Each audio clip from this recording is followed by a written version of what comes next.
Hi, my name's Gary.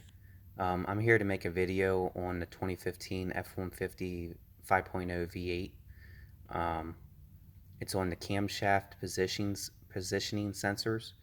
I did watch a video on YouTube. It's still on there. A guy did it. He didn't have no like sound. He didn't say nothing. He didn't say nothing about the parts or tools needed or anything. So I just decided to because I saw people were asking about stuff and that on it, and had quite a bit of views. So I just decided to make a quick video. This ain't gonna be no long video. I don't normally make videos. This is my first one actually, so bear with me. It's probably gonna be a bit rough, and it's just from my phone doing this, so it is what it is. I had a code, a P0340 code on my truck. It was a camshaft positioning sensor. The only thing that doesn't tell you if it's the exhaust or intake. There's two of them in each side of your engine. There's two on bank one side, which bank one and bank two, it goes off of your cylinder, first cylinder and second cylinder. So bank one is on your passenger side, bank two is on your driver's side of the engine. Um, um, I didn't know that, so all of you that don't know that, there you go. There's two of them in each one. One's, like I said, one's your intake, one's your exhaust. Um, the exhaust ones are pretty cheap. They're not too bad. You can get them for like 10 to 20 bucks. The intake ones tend to be right around 50 when you go to parts stores. I got mine from Rock Auto. I got two of them for Rock Auto. Came to find out that they're two different sensors. I ordered two of them before I knew that. I thought they were the same. I should have looked a little more. The exhaust one I found out is a 2-pin plug one, and then the intake one is a 3-pin plug one. So that's the difference in them, other than what they do inside. You know, one's exhaust, one's intake. But that's the main difference. Is they're a little shaped a tiny bit different, but the pins are the biggest difference in them. I'll show you them, and I'll show you um, roughly where they're kind of at on the back of the engine. You're not going to be able to see them too well because of where they're at on the back, but I'll kind of point where they're at, and they're like, they go on an angle with your cylinder head, because that's where they mount. One's up higher and one's down lower on the head, but you can feel out back of them like I did, and you'll feel them. They're like an L shape, which you'll see in a minute from the sensors I have.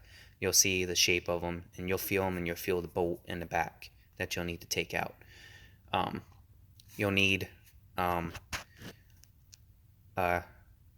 ratchet here with a socket with a 5/16. It takes a 5/16 head. If you got a shorter one, that'll work out. Mine's just a standard 1/4-inch drive one. If you got a shorter one, it's probably going to be a little easier getting in. I probably should have, but it worked out just fine. It just got fitted in there a little snug. And then I took a screwdriver, one of the screwdrivers here. Here's a bigger one, and then here's a smaller one. I used them to pop them out. So before I took the connectors off, I popped them out so that I could pull them up. And then the connectors, I'll show you one of the sensors now. The connector just slides on. One side of the connector that goes onto it, you just push the tab and pull it off. That's all you gotta do. You don't have to use a screwdriver or anything. Just push the tab, pop it off, and then your sensor is free then. You can see where the bolt goes in, and it only takes one bolt. They both have an O-ring on them to seal them for when you pop them in. And like I said, it's like an L shape. It's the only thing back there that's shaped like it and that you can feel with a bolt with L shape on it. Both are pretty easy to get to for the most part. It's kind of tight space to work a little bit, but you can get to it. The driver's side I hear is worse. I didn't have to do that side, so I don't know. But I hear that one's a little bit more tighter and has a little bit stuff around it a little bit, so that might be another challenge if you have a bank 2. That would be a bank 2 camshaft positioning sensor, it should be. So this is the exhaust one. As you can see, it has 2 pins. Try to get it so that you can see it has 2 pins, and you can see that it's kind of fat round with a bolt on it. The intake one as you can see, has like a neck on it, like a step down on it. Also has a seal. But this one has 3 pins in it. Hopefully you can see that pretty good. Has 3 pins in it instead of 2. So that's the big difference between them. That's about it. The price of them was a little bit different, obviously, like I said earlier. Let me show you the bags that they came in. The exhaust one I got was a Motorcraft one, and I got it off of Rock Auto. It was a DU-100 BR3Z-6B288-B, or if it's not that, try 5055244. That's probably what it really is. But I'll try linking it into it. Now I was on Rock Auto for $10, and that's a Motorcraft. And then when I found out that they're not the same, I found this on Amazon for $23. It's a Holstein 2CAM0385. That was for the intake one. Had a couple reviews, but it was all 5-star review on it, and it worked for me because it turned out that that was the one that was bad. Because when I found out that they were different, I put the old intake one back in and put the new exhaust one in, and my truck still took a while starting, and it took a while cranking over to start, but eventually it would fire up, I guess, whenever it picked it up. But when I put the new intake one in, it starts like normal now. I haven't had no issue with it starting the last couple times I started it now, and it runs just fine, and we'll see, it should be good to go now. So I've replaced it with that, and so it was a bad intake sensor, not the exhaust. But I did both of them just because I was back in there. I might as well just did both, and I didn't feel like troubleshooting them. So that's that. So let me show you roughly about where they're at. Like I said, it's probably not going to be the best, but as you can see, here's your fuel rail here.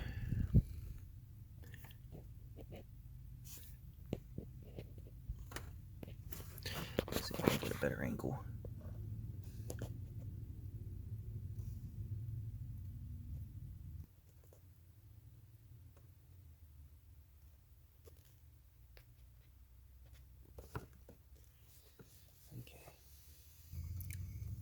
So here's the round harness, the big round harness that you'll see beside your fuel rail. It clips in on these little clips that go right along. I just pulled them out, and I pulled it loose so that it was easier in the back there, because the top one back there, it doesn't quite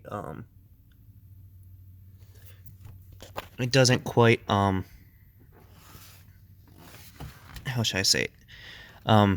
It's up close to where it bends back here. This is a silver one that clips onto it. I took that off too. But back here where it necks down at the back of the engine, back here, is close to where the intake one is at the top up there. The intake's your top one. The exhaust one's down a little lower to the side of it. So I was able to use that to my advantage to move that around so that I could get that bolt out behind it on the back there. So both of them are located in the back of the motor back there, up towards the top on the back of the cylinder head back there. So you can feel around back there. You'll be able to feel them back there. It's not really too hard to get to them or too hard to do them. You just gotta have the ratchet there and just get back there and break it loose. When I broke mine loose, I was able to undo it by hand once I broke them loose.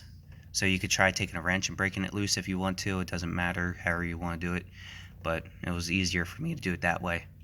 So other than that, sorry I couldn't show you too well back there. It's a hard spot to show them back there, but they're just in the back there, and like I said, they're spaced.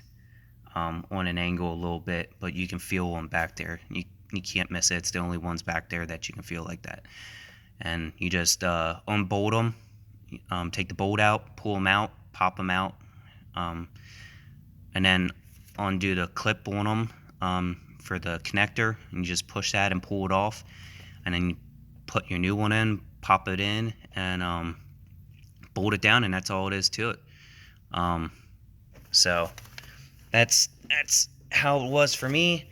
I just wanted to go into detail quick for you, what tools I used for it. As you can see, very little tools were needed for it. A 5/16 socket, and then just a flathead screwdrivers there. And then just get in there and sorry about the lights. I got some bright lights in here.